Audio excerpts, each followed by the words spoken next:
Hey, what's up guys? Est-ce que vous vous êtes déjà demandé qu'est-ce qui motivait la plupart des gens à se lever le matin pour aller faire un travail qu'ils n'aimaient pas particulièrement, avec des collègues qu'ils n'appréciaient pas particulièrement?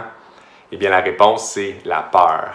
La peur de perdre leur emploi, donc perdre leur revenu avec toutes les conséquences que ça peut avoir sur leur qualité de vie et celle de leur famille. Donc, dans l'exemple que je viens de donner ici, la motivation, elle est négative. Et la motivation négative, elle est extrêmement puissante. La preuve, c'est qu'il y a des centaines de millions de personnes qui fonctionnent avec la motivation négative tous les matins, se présentent au travail quand même s'ils ne sont pas heureux, ne sont pas épanouis, puis ils ne vivent pas une vie à la hauteur de leur plein potentiel. À l'inverse, la motivation positive, c'est par exemple ce qu'on va aller chercher quand on se lance des nouvelles résolutions chaque début d'année. Sauf que le problème, c'est que la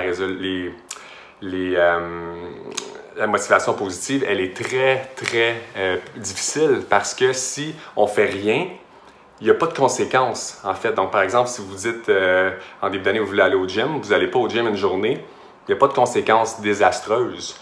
Donc, c'est beaucoup plus difficile. Par contre, si vous voulez vraiment faire ce qui est important pour vous, si vous voulez vraiment vivre une vie à la hauteur de votre plein potentiel, vous n'avez pas le choix d'aller chercher une certaine forme de motivation positive. Donc, c'est quoi la solution, guys? Bien, la solution, c'est de vous questionner. Je vous invite à vous réfléchir sur pourquoi est-ce que vous voulez vraiment faire ce qui est important pour vous. Si c'est par exemple retrouver la forme, pourquoi vous voulez retrouver la forme?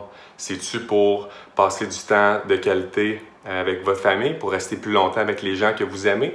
Si vous voulez démissionner, pourquoi vous voulez démissionner? C'est-tu parce que vous souhaitez vivre de votre passion, faire l'horaire que vous souhaitez, travailler de peu importe où dans le monde?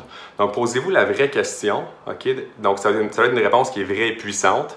Et ensuite de ça, vous devez rendre ça tellement effrayant si ça ne se produisait pas. Vous devez convertir cette motivation-là positive en motivation négative. Donc, le fait de ne pas avoir la santé, par exemple, pour ne pas pouvoir passer du temps de qualité avec votre famille, ça doit être quelque chose d'assez percutant.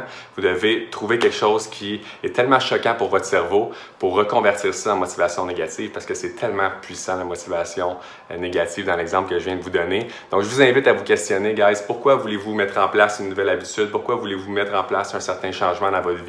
Trouvez la vraie réponse vraie et puissante et convertissez ça en quelque chose d'épeurant en fait pour que votre cerveau ne puisse pas accepter que ça se passe pas. Et là, ça va commencer à changer pour vous si vous faites ça.